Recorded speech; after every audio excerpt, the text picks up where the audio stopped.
I'm David Weinstein, and for over 35 years I've been practicing in the area of employment discrimination. And so there are some points that could be very useful to you. We're going to go over a lot of information, and much of what I have to say will be useful, particularly for folks who are dealing with or themselves are experiencing early stages of neurodegenerative disease and illness, because that's when it's still possible to continue working or even start working. But let me start by making this one comment on a very important observation that Dr. Rada made. The law on disability discrimination has to do with more than just employment. It has to do with what's called public accessibility in public places of public accommodation, which is anywhere that people are invited to come into, like a medical office. And so if a medical office doesn't have the physical capabilities of accommodating a wheelchair, in most instances, it's out of compliance with the law. And this is federal law and the law of most states, including Illinois. I'm not suggesting anyone run out and file lawsuits. On the other hand, you should be aware of what the rights that you have are. And that's a great deal of what we're going to talk about, rights that you have. And the only other thing I'll say in preparation is my own professional orientation is unequivocally on the defense end of this. I represent employers. However, I am well aware of the issues that come about with employees, and everyone, both the employer side and the employee side, are vastly better off if people are familiar with the rights and obligations that you have. So in some sense, there is no side to this. It's just information.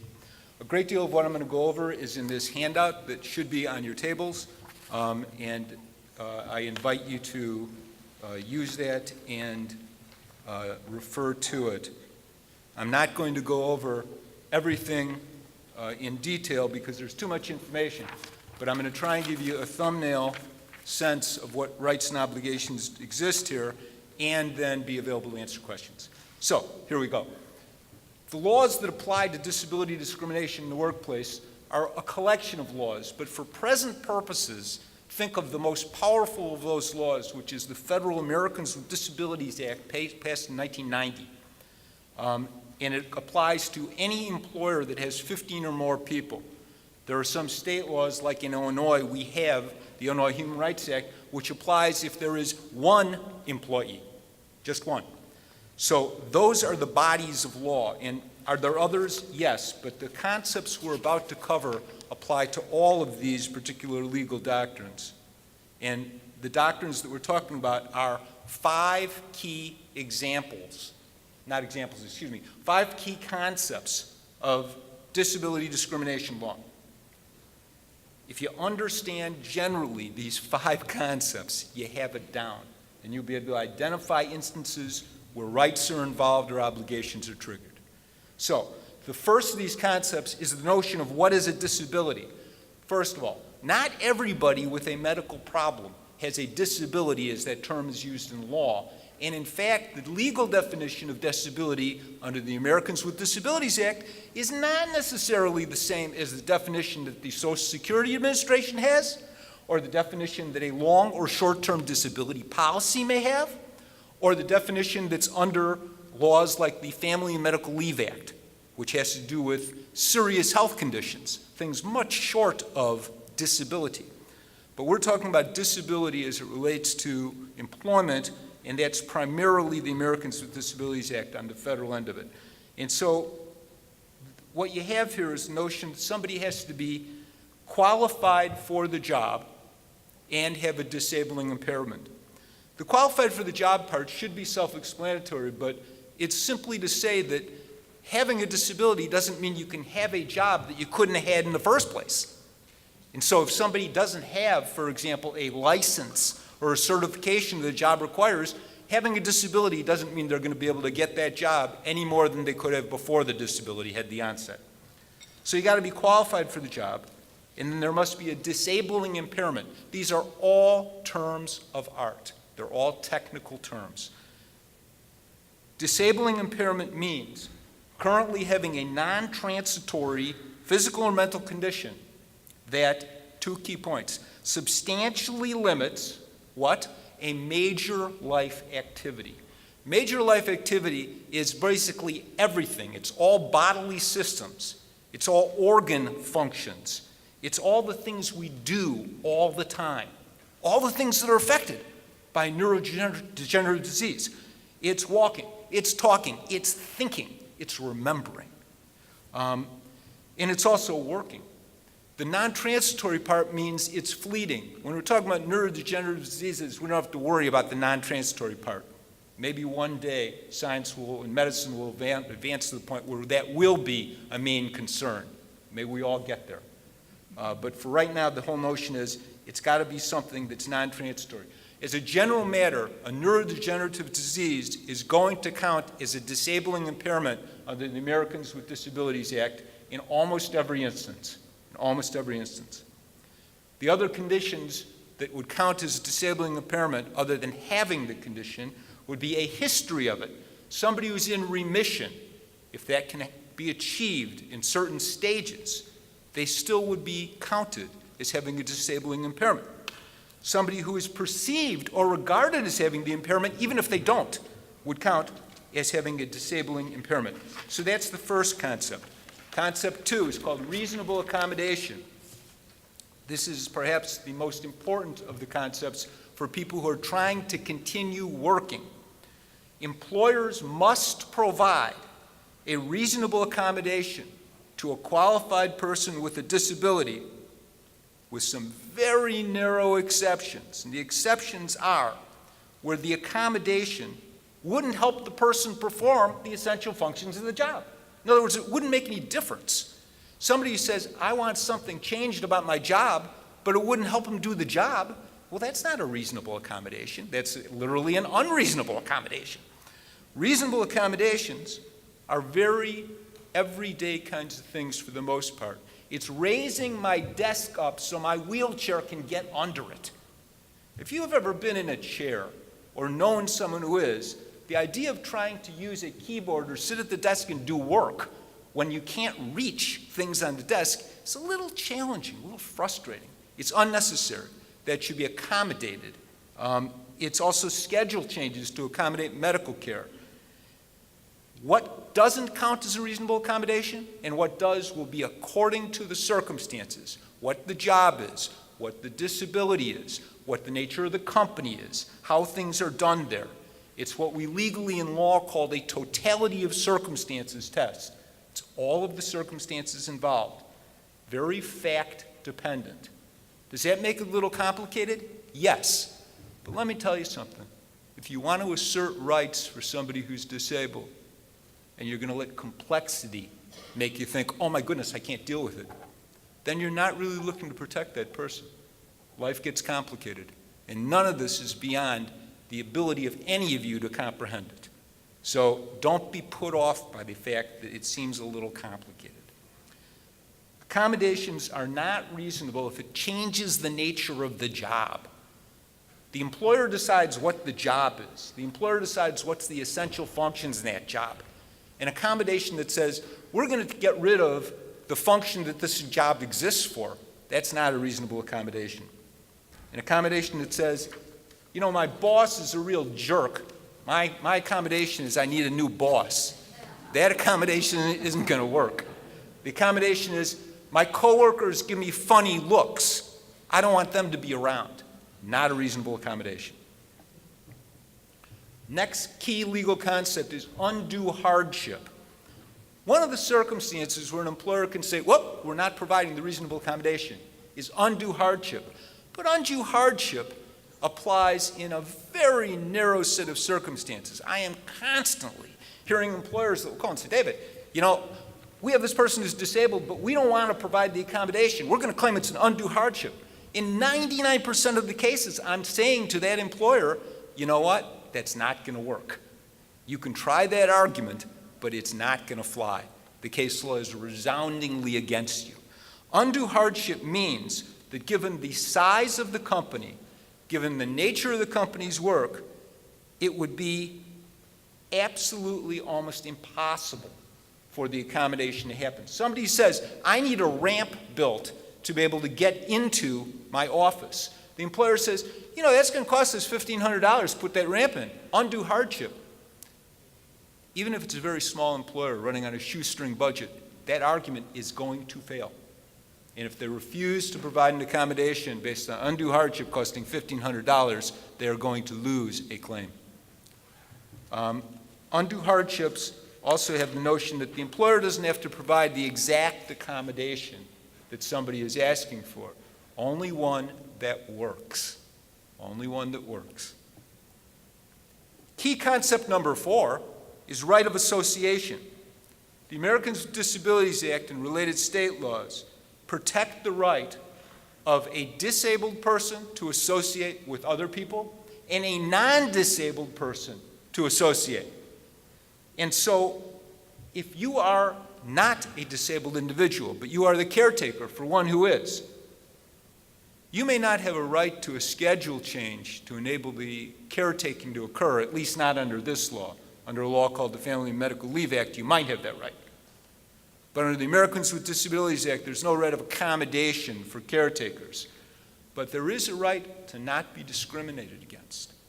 Somebody who finds out that you're a caretaker, they can't make your job worse because of that. The next concept to be aware of is discrimination. Discrimination is used as a term so widely that it's been drained of all meaning.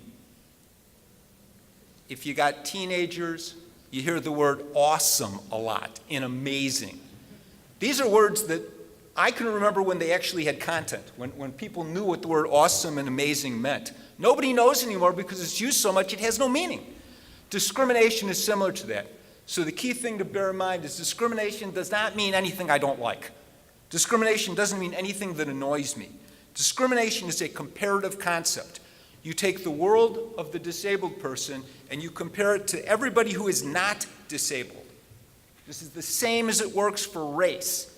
If I am claiming that I am a white male and I'm being discriminated against by my Hispanic supervisor, the world is divided into white and not white.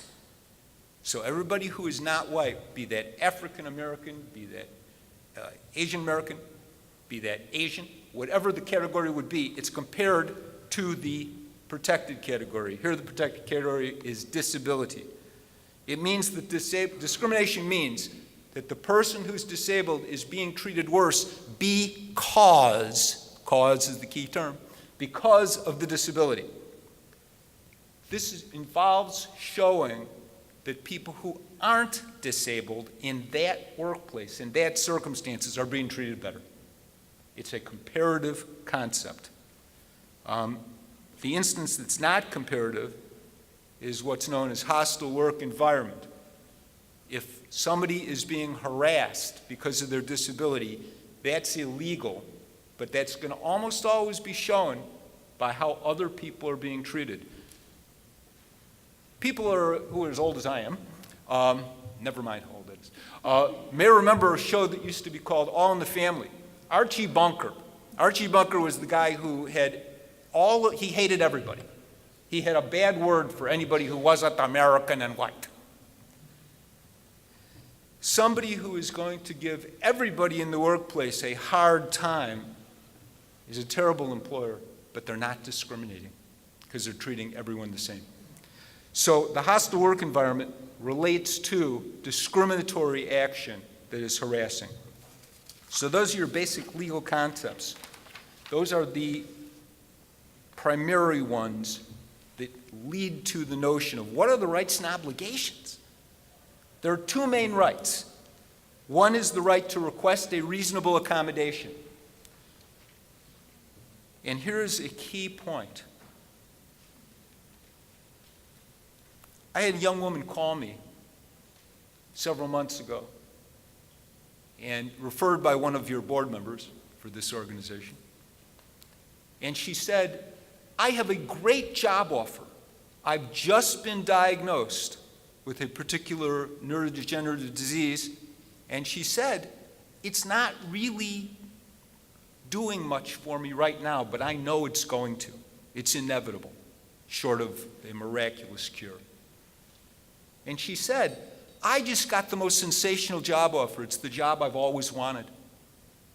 And then she explained, but I'm worried because I feel like I got to tell my new employer about my condition. And she was going to turn down the new job offer because she was sure that when she disclosed her condition, they would say, oh, well, we don't want you. You're going to cause their insurance to go up and all kinds of things like that. And I was very happy to be able to tell her a key point, folks. There is no obligation to disclose a disability, period. If you want an accommodation, you're going to have to explain what the disability is. But if you don't want an accommodation, if you're not asking for one, you don't have to reveal it, period.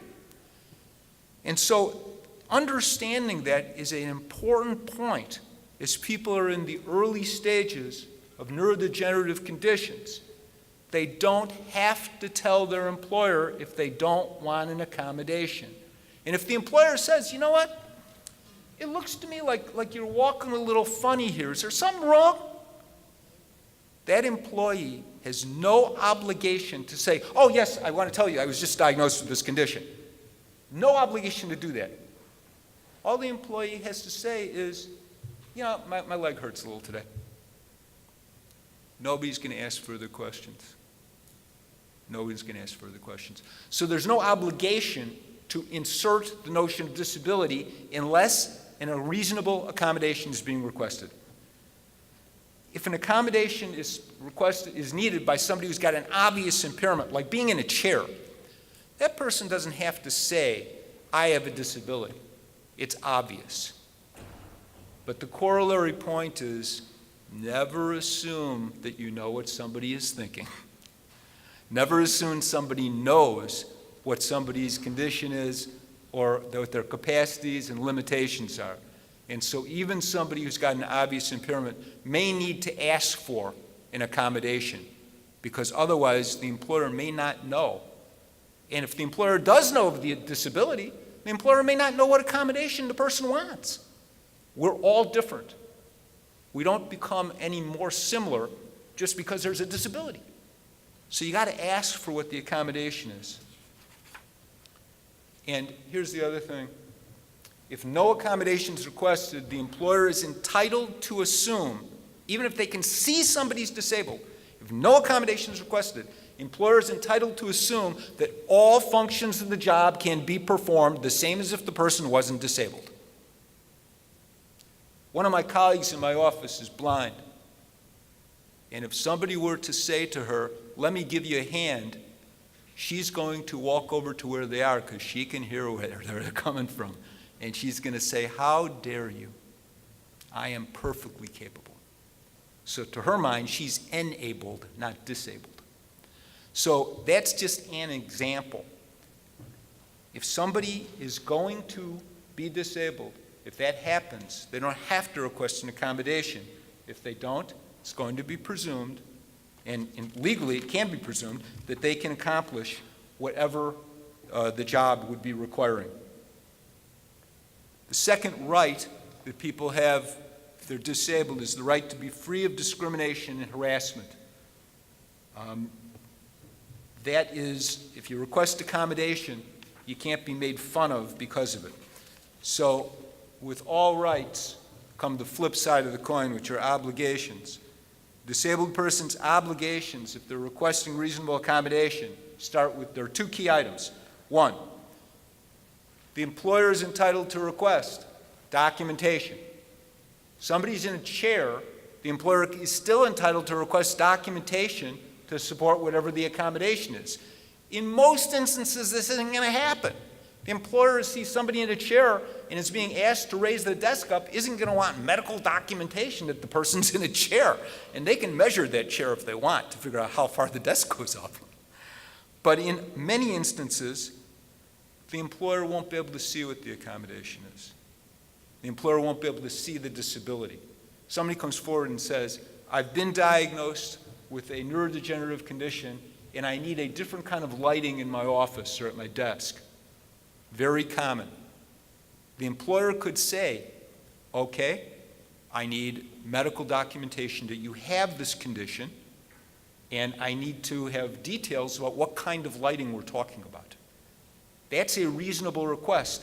What is supposed to happen then is an interactive process between the employer and the employee of give and take of information to arrive at the accommodation that enables the disabled person to do the essential functions of the job. That's what this is about. Now, the employer can't ask for medical information unless an accommodation request has been made. Unless an accommodation request has been made.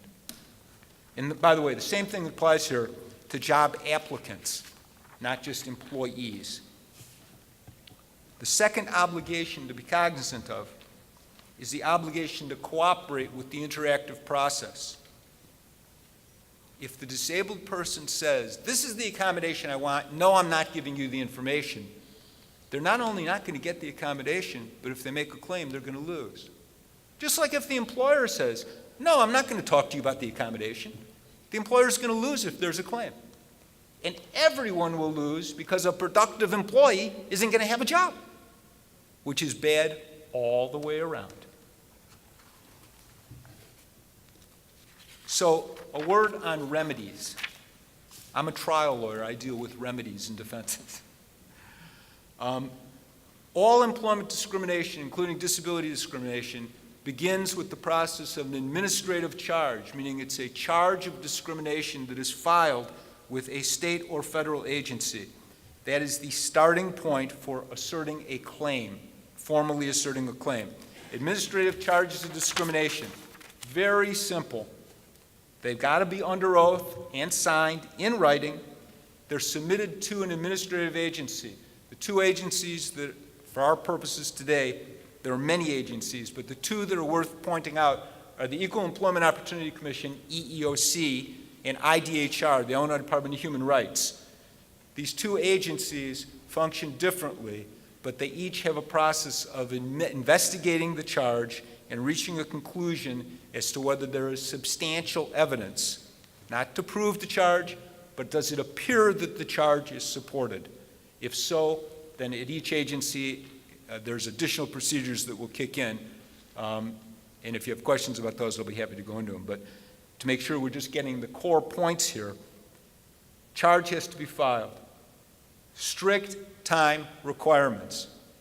180 days, 6 months, is the requirement for under state laws and under most local laws. In case of federal law, it's usually 300 days, 10 months.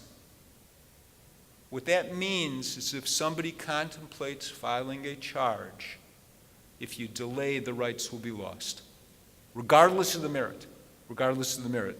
These are what they call limitation periods. Administrative proceedings before whichever agency it is have to be concluded before anyone can go to court. So if somebody says, I want to be before a jury and explain this, you can't even get into the courthouse, so to speak, without having exhausted, concluded, that is, the administrative remedies. What are the remedies? The remedies are for proven employment discrimination based on disability. It's back pay, back benefits, emotional distress damages, court-ordered hiring promotion, and attorney's fees. That's for a full win. You notice that punitive damages aren't listed here. Unlike certain laws such as Title VII in the 1964 Civil Rights Act, which covers other forms of discrimination like race, national origin, gender, religion, so on, there are certain punitive damages available. That's not true with the Americans with Disabilities Act, but there is emotional distress damages that would be available. And the court can also order that somebody be promoted or be hired. Administrative charges of discrimination also, bear in mind that there is a ton of free information that is available online. The EEOC has a wealth of information, and if you enter disability rights under Google, you will have more information available to you for free than you could ever read through. So the information is out there. Any questions? Back here. Yes. Are volunteers covered by these laws? Volunteers are not covered by these laws because these laws deal with employment. And so if somebody is a genuine volunteer, they would not be subject to any of the rights, remedies, or obligations under these laws. And the reason I emphasize the word genuine is like independent contractor, volunteer and intern are applied in many instances where the law would say, this person's a volunteer, you think so? They're actually an employee. So if somebody is really a volunteer, the answer is no. But it's a set of different issues as to whether or not classification as a volunteer is legitimately being done. Yes, ma'am. I just curious about something. My husband was working. He applied for his disability, long-term benefits through the job on Monday. On Tuesday, they let him go and sent a letter saying he was no longer employed, so he didn't qualify. Is that legal? From the fact pattern you've just described, the answer is that it would certainly raise serious questions about whether the employer's action was legally defensible. There would be a slew of additional facts I would want to know to tell you, no, that's absolutely prohibited, or maybe it's legal, maybe not, or yes, it's legal. You know, where it would fall in that continuum would depend on additional facts, but for the most part, the employer who learns that somebody's got a disabling impairment by virtue of an application for LTD, long-term disability, isn't going to be able to say, oh, because the person now admitted they're disabled, therefore they're not able to work here. If I could give you some variations to that fact pattern that would make it clear that it's legal or not legal, but it's going to depend on all the circumstances. Could you discuss a little bit about the Family and Medical Leave Act, just your thoughts on that and the definition of disability under that law? Sure. Family and Medical Leave Act. There are counterparts in a couple of states to the Federal Family and Medical Leave Act. California and Connecticut are two, not in Illinois. But where the Family and Medical Leave Act applies, it doesn't use the word disability at all. It uses the word serious health condition. So anything that has involved 2 visits to a physician or other health care provider within a 30-day period is going to count as a serious health condition. And the FMLA, Family Medical Leave Act, triggers rights for people who are not disabled. If I am going to be taking care of my mother because of her disabling impairment, if I am a partial caretaker or a full caretaker, I will have the right to up to 12 weeks of unpaid leave per year under the FMLA. I also would have the right, that's continuous leave, I also am going to have the right to what's called intermittent leave, meaning if every Tuesday and Thursday I need to be gone for 2 hours to attend to my mother's needs as her caretaker, that's going to be covered by the FMLA. Somebody has to be employed at least 1 year, for the most part, for FMLA rights to kick in. So it can be for caretakers an extremely powerful tool. And of course, there's no discrimination or retaliation allowed for somebody requesting FMLA leave or taking it. There's much more about FMLA, but for a nutshell, there you go.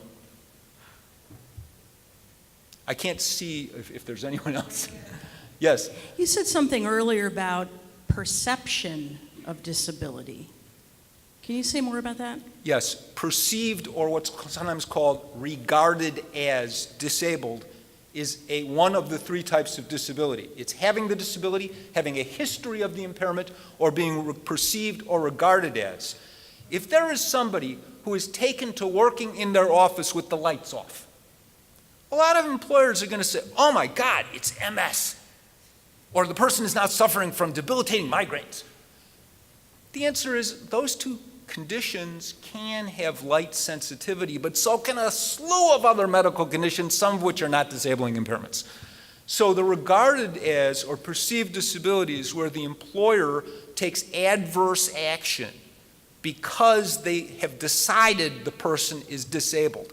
Look, this is true of all kinds of disabilities. If an employee comes into the employer and the employer says, you know what, that person's eyes looked a little blurry and I thought I smelled alcohol, I'm going to tell them to go into a rehab program. There's your classic example of perceived or regarded as disability, because there are tons of medical conditions like a cold that can cause your eyes to be bloodshot, and there's a ton of medications, including over-the-counter medications that have an alcohol breath, can leave you with smelling like alcohol, that the employers draw in stereotypical assumptions. The ADA, in many respects, is designed to cut through and even the playing field against stereotypes, like the stereotypes that we all deal with in having or caring for somebody with a neurodegenerative condition. Anything further? If you do have questions, I'll stick around for a little while, and thank you very much. Hope that's helpful. Take care.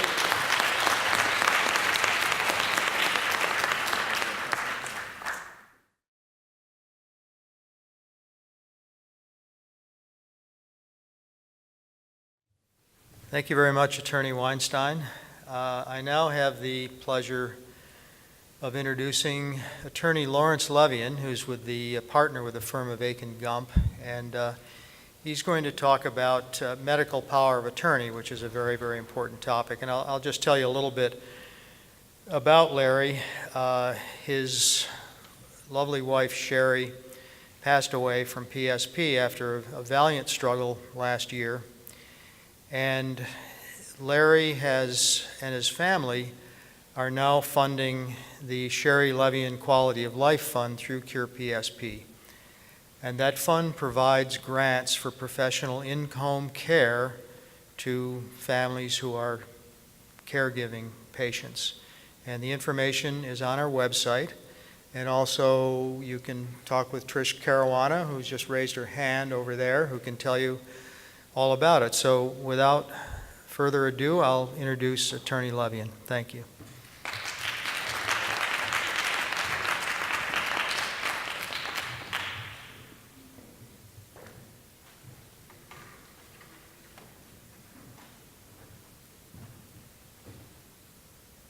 Far too fancy for me. Just tap that button right there. Which one? That one. Just tap the arrow to move the slides. Well, thank you, everybody, for allowing me to come today. Hi, Trish. Say hello. What I came to speak about today is the Advance Directive, which is called a variety of terms. It's called a medical directive, a power of attorney. Sometimes it's called a medical proxy. It really doesn't matter what you call it. It essentially does the same thing. So I've given a lot of presentations over a career as a lawyer, and I figured out along the way that the best way to make a legal point is not by talking about the law, but by giving some illustrative example. And despite the fact that David likes to refer to me as a lawyer, I'm really not here as a lawyer today. I'm here as a husband, and I'm here as a caretaker of an absolutely wonderful woman who passed away a year ago from PSP. And I guess the way to start is probably with a television show. The medical system becomes difficult rather than helpful as the patient approaches death. Certainly in our case, so true. So absolutely, horribly true. So I want to talk about Sherry's last couple of weeks, and hopefully it will illustrate why every one of you here, and probably most Americans, need this legal document. As David said, Sherry fought really well, and we lived really well those 3 or 4 years that she suffered. And in the end, like so much of the rest of her life, she decided what she wanted. And what she wanted was to spend her last months at a home that we have where we've spent the last 15 years in the Caribbean. And so we went there, and that's where we were. And at least in my opinion, this disease is not one of gradual declination, but rather it's one of stability with sudden drops off of a cliff. And so we were there, and Sherry was weak but functioning, and she had a bout of aspiration, and we rushed into the hospital, as we had done several times before. But this time, she had one of those declines, and she went from communicative on the way to the hospital to essentially comatose in the hospital.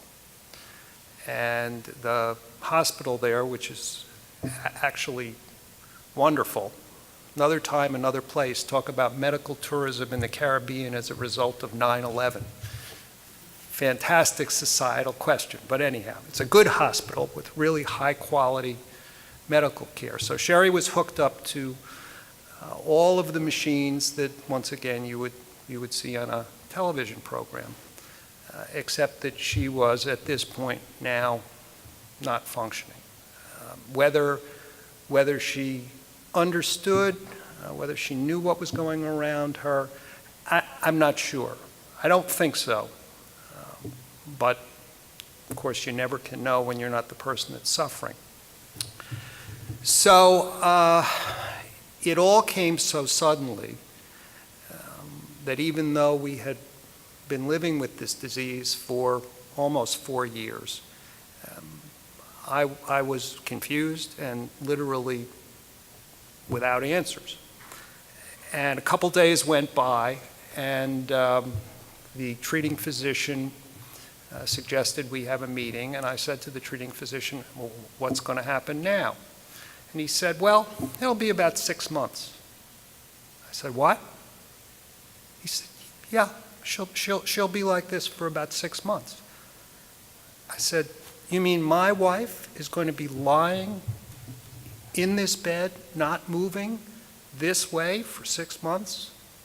He said, yeah. I said, how is that possible? He said, well, we provide hydration, we provide a constant source of antibiotics, we provide nutrition, and that's the way it will be.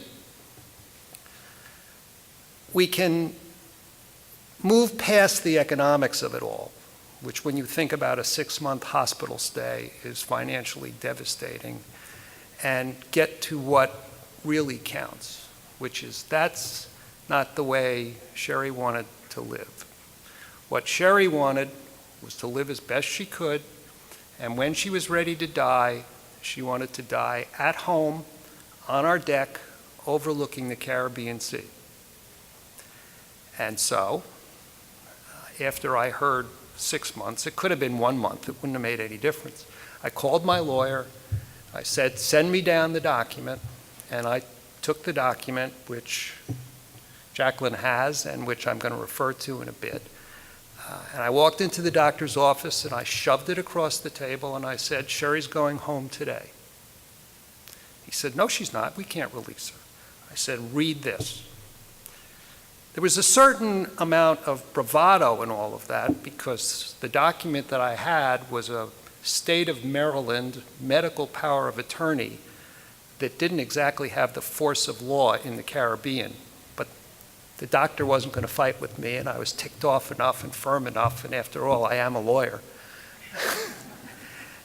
He said, I can't do that. I said, you read this document, you sure as hell can, because if you don't, I'm going to sue your ass off. That was the lawyer in me. So he didn't quite know what to do about me. And of course, he had all the best intentions. The medical profession always has the best intentions. Whether they produce the best result is another inquiry. He called a confab, And we had the treating physician, we had the nursing staff, we had, in fact, the head of the hospital, because nobody had ever quite been so difficult before. And he had the social worker who was assigned, who worked in the hospital. And I guess there were 7 of them, and there was me, and there was Valerie, who Trish knows well, who was our constant companion and has been our dear friend for a long, long time. Both of us explaining why it was that Sherry needed to go home. And at the end of the day, the social worker said to the rest of the medical team, that's what she wants, that's what they want, that's the right thing to do, we're going to honor it. Absent the medical power of attorney, or the advance directive, or whatever you want to call it, Sherry would have languished in that hospital for 6 months. As we left the hospital, the doctor said, you know, she's going to die in a week. And I said, yes, I know. And she did. On our deck, overlooking the Caribbean Sea, exactly as she wanted. And so as I thought about coming here today, I couldn't help but remember the absolute beauty of giving my wife and my family what it was that she wanted and honoring her wishes.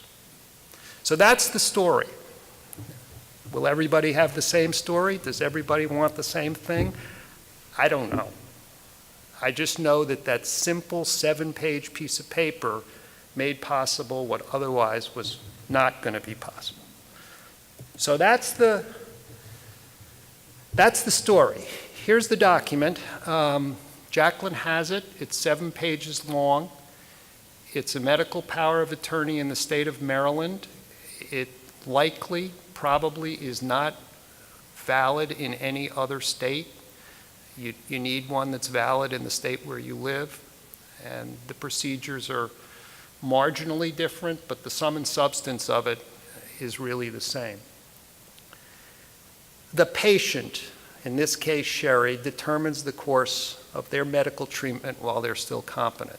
In our case, when we did all the things that people do as they get old, we had executed these documents. But Sherry went into her primary care physician early in the disease, and she and the doctor discussed now the reality as opposed to the hypothetical, and she didn't change anything in the directive. But when you sign them when you're 45 years old and now 20 years later, maybe your views are changing. And what the medical power does is it gives the patient's medical decisions to somebody else. In this case, it was me. And it allowed me to make all those decisions that I made in that hospital when she was unable to do so. And it enabled me, in essence, to end her life on her terms, not on the terms of a group of doctors who knew her for the grand total of 48 hours. So, with my lawyer hat on, to whom do you give the medical power of attorney? Obviously, it needs to be someone the patient trusts and respects. In most cases, it's the spouse or a child, but there's really no need. And in fact, in some situations, the patient may not wish to give the power of attorney to a family relative because the patient believes or suspects that the family member at the crucial time will be unable emotionally to honor the patient's wishes. So for example, in many marriages, a husband says, if I have a terminal illness, I want to die promptly, I don't want to be a burden, or whatever other religious reasons that person may have. And the other spouse may feel exactly the opposite, that they want to stay on a respirator, or they may even want to be refrigerated on the theory that there will come a time when a cure will be found. So in a marriage like that, where you have spouses with diametrically opposing views, the power of attorney may belong properly to somebody else. So as I said, however hard it is, the power needs to be given to someone who the patient believes will honor their wishes and not substitute their own judgment and their own views and their own religious or philosophical views in lieu of the patient. It's a hard choice. My proxy now, Sherry was my proxy. I now have both of my children jointly. And there's an illustration. In Maryland, you can have joint proxy holders, and who knows what happens if they don't agree. In many states, it's one person. So that example is a small nuance of how it may vary from state to state. So we didn't hand out the document, but the document can be emailed to everybody, anybody that wants it, and I'm happy to discuss it with anybody. You can just email me or call me or call Trish. She'll call me. She knows how to find me on rapid notice. So I've put the articles up on the screen so that you have them if you want to refer to it. Mine is written in kind of a crazy quilt way. As a lawyer, you learn that you have numbers and then you have letters, but my lawyer didn't learn that lesson. So it's drafted Article 1, and the third part of Article 1 is really the critical part. It gives the agent or the proxy holder the right to withhold medical treatment. You know, thou shalt not give her an antibiotic. It also, in positive ways, allows the agent to make organ donation decisions on behalf of the patient. This one is probably a little bit dicey in a bunch of states. Maryland will allow the proxy to command organ donation decisions, but there may be some other states where the proxy's not good enough. You need a separate pre-existing form signed by the donor in order to allow an organ donation. But to the extent you're in a state that allows it, the proxy has it. And then Article 3 is the one the doctors want to look at, and they always give it to the hospital's lawyer to read, which is, are we off the hook if we let this person out? And that's what it says really 18 ways from Tuesday. You have no liability, you're released from any liability, you're released from any moral liability, we bless you and command that you have peace, you're good. And then Part B, I really need to educate my lawyer. It's just, now that I see it up on the screen, I would never write it this way. She's very good, but she's a trust and estates lawyer, so she doesn't think like the rest of us. Part B is in fact the health care instructions, and it goes on for about a page or two. And it's interesting because the medical instructions are really broken down, so that if I have an accident, I want A, B, and C. If I have a deteriorating condition, I want A, B, and C. If I have a sudden medical condition, I want A, B, C.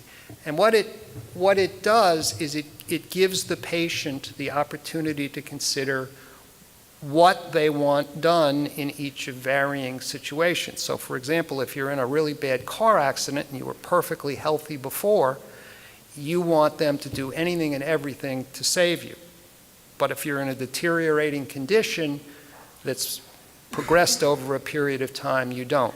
So over time, the way these documents have been drafted, and they're really pretty much standard, it's contemplated all of the difficult emotional and philosophical and legal situations as the patient is in a state where they can't make decisions for themselves.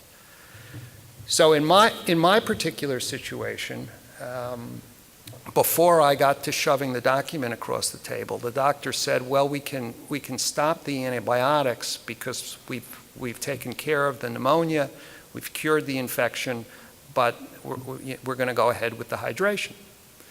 My medical power of attorney and Sherry's has very specific provisions that the agent or the trustee, that's a word often used, can order the cessation of hydration and has full rights to have the patient discharged from the hospital, which is what I needed in that particular situation. I needed a really detailed and really specific legal document, which I had. So, the moral of the story. It's not an easy topic. Nothing about this disease is easy. Everything about it is hard. But having the discussion, if you're the patient, having the discussion if you're the spouse or the child or the caregiver, is absolutely critical. I think Trish is probably much more skilled and experienced than I in talking about how one has the discussion, when one has the discussion. It depends, I guess, to some degree on who's having the discussion. I think it's probably easier from a spouse than it is from a child. But ask her the question, that's what she gets paid for. And don't wait. Because if you wait until there's some question about whether the patient is really knowingly agreeing, the document won't hold up. So if I had walked into that hospital Sherry died in February of 2016, if I had walked into the hospital with a document dated January 15th, 2016, I would venture to say somebody down there would say, Bud, sorry. The way she is now, she couldn't have been competent 2 weeks ago. So it ought to be done. It ought, for all of you who are caregivers here, you ought to do it. We all ought to do it. It's a form document. It's not that expensive. You can probably go off of LegalZoom, though I haven't looked, and pull it down off LegalZoom and then have someone witness it. Just make sure you're in the proper state. So thank you for having me, and thank you to everybody at CurePSP who has been absolutely wonderful to my family.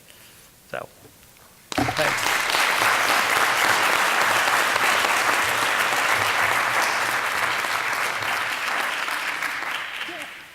No, I won't take questions.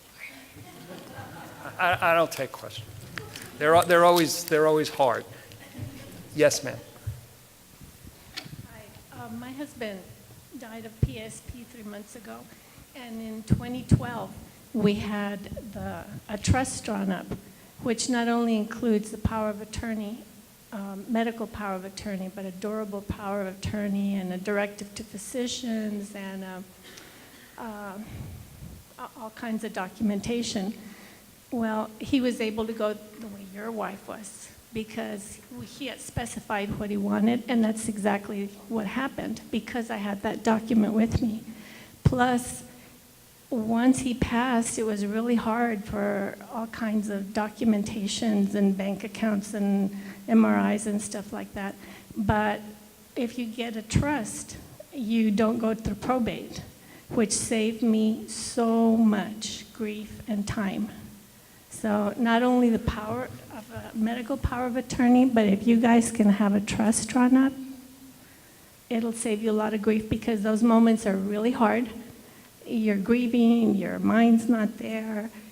You don't make the good decisions that you should if you already have it all down.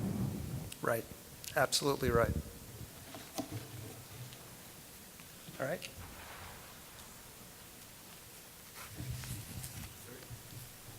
My wife and I had one. My dear new wife and I have one. And the old saying, don't leave home without it. If you don't have one, get one.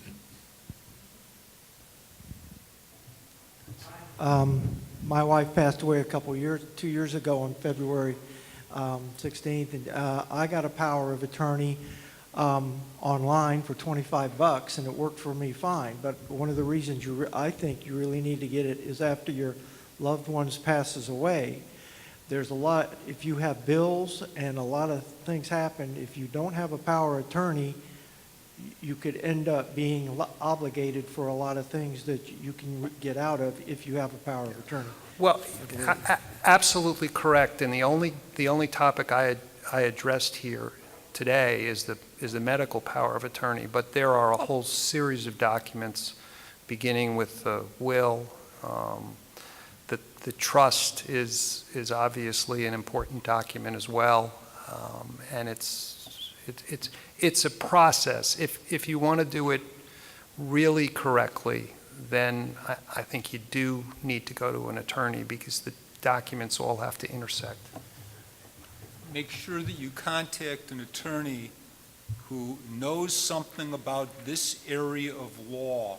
A general practice lawyer may never have dealt with conditions that require his or her client to be managing a disabled person, or the client may be disabled. Many lawyers are not familiar with this. There are lots of different kinds of power of attorney. There are lots of different kinds of trusts. And so online is great and it can save money, but there are certain times when you're getting what you're paying for. And this isn't to promote lawyers. It's just make sure you get what you need. Talk to somebody who will help. Yeah, I've practiced law my entire career, and I had a lawyer drafted up because I don't know what I'm doing, and I'm a lawyer. Abraham Lincoln said, the lawyer who's got himself as his client has a fool for a client. I mean, so it's, get advice. Okay? We're both here if anybody's got any questions. Thank you. Thank you.